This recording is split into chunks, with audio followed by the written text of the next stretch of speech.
कभी सोचा है कि कुछ स्टूडेंट्स हमेशा टॉप कैसे कर लेते हैं, वो भी बिना ज्यादा टेंशन लिए। लगता है जैसे उनके पास कोई सीक्रेट कोड हो। सभी टॉपर्स में एक बात कॉमन है, उन्होंने कुछ ऐसे अनस्पोकन रूल्स फॉलो किए जिनसे उनकी स्टडी ही बदल गई। ये सिर्फ इंटेलिजेंस की बात नहीं बल्कि स्मार्ट स्ट्रैटेजी की बात है। इस वीडियो में मैं वो 7 सीक्रेट्स बताऊंगा जो हर टॉपर फॉलो करता है। ये टिप्स तुम्हें भी एवरेज से टॉपर बनने में हेल्प करेंगे।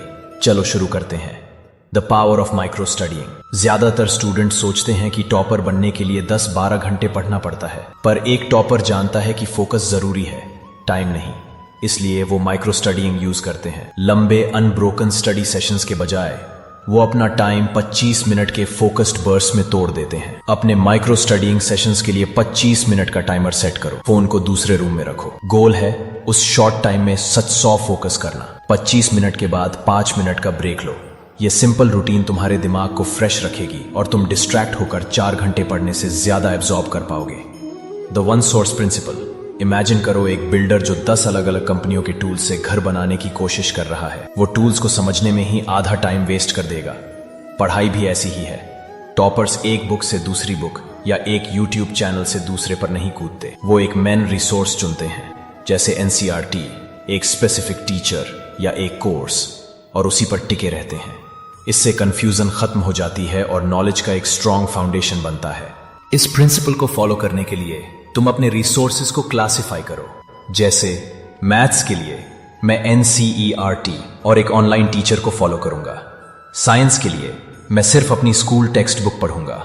The brain dump for overthinking. Overthinking एक क्लटर रूम जैसा है, कुछ मिलता नहीं और फोकस करना मुश्किल है। और अगर तुम खुद से सोचना बंद करो बोलते हो तो तुम्हारा दिमाग उसी चीज के बारे में और सोचेगा। इसका सॉल्यूशन है एक सिंपल टेक्निक जिसे ब्रेन डंप कहते हैं। जब भी तुम्हारा दिमाग वरीज से भरा हो, दोस्तों के बारे में, सोशल मीडिया या कुछ भी, एक नोटबुक लो और वो सारी चीजें लिख दो। अपने दिमाग से निकालकर पेपर पर डाल दो। तुम्हें सरप्राइज होगा कि तुम्हारा दिमाग कितना क्लियर हो जाता है और तुम पढ़ाई पर फोकस कर पाओगे। The active recall method. ज्यादातर स्टूडेंट्स नोट्स को बार बार पढ़ते हैं, जिसे हम पैसिव लर्निंग कहते हैं, पर टॉपर्स जानते हैं कि ये काफी नहीं है। इसके बजाय वो एक्टिव रिकॉल का इस्तेमाल करते हैं। ये कैसे काम करता है? एक टॉपिक पढ़ने के बाद अपनी नोटबुक बंद करो। अब बिना देखे खुद को जोर से समझाओ कि तुमने क्या सीखा है। अगर तुम अटक जाते हो तो ही नोट्स देखो। ये तुम्हारे दिमाग को मजबूर करता है कि वो इंफॉर्मेशन को याद करे, जिससे वो तुम्हारी मेमोरी में मजबूती से बैठ जाती है। The teach to learn principle. ये एक और पावरफुल तरीका है। जब तुम कोई नया कॉन्सेप्ट सीखो तो उसे किसी और को सिखाने की कोशिश करो, चाहे वो कोई दोस्त हो या बस एक ख्याली इंसान। उस कॉन्सेप्ट को सिंपल शब्दों में समझाओ। जब तुम किसी चीज को किसी और को समझाते हो तो तुम्हारी अपनी समझ और भी साफ हो जाती है। अगर तुम उसे आराम से नहीं समझा पा रहे तो इसका मतलब है कि तुम्हें वो कॉन्सेप्ट अभी पूरी तरह से समझ नहीं आया है। द एग्जाम हॉल काम टेक्निक। क्या तुमने कभी एग्जाम में वो ब्लैंक फीलिंग एक्सपीरियंस की है?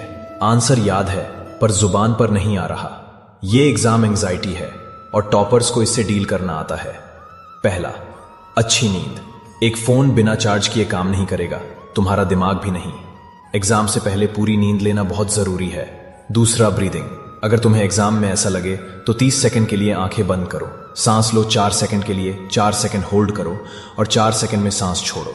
ये सिंपल एक्सरसाइज तुम्हारा स्ट्रेस कम करेगी और तुम्हें याद किया हुआ सब कुछ रिकॉल करने में मदद करेगी। The silent strategy. ज्यादातर स्टूडेंट्स एग्जाम से पहले एंग्जाइज हो जाते हैं। क्यों? क्योंकि वो दोस्तों से पूछते हैं तेरा कितना सिलेबस हुआ, या फिर सुनते हैं कि उन्होंने तो पूरा सिलेबस खत्म कर लिया।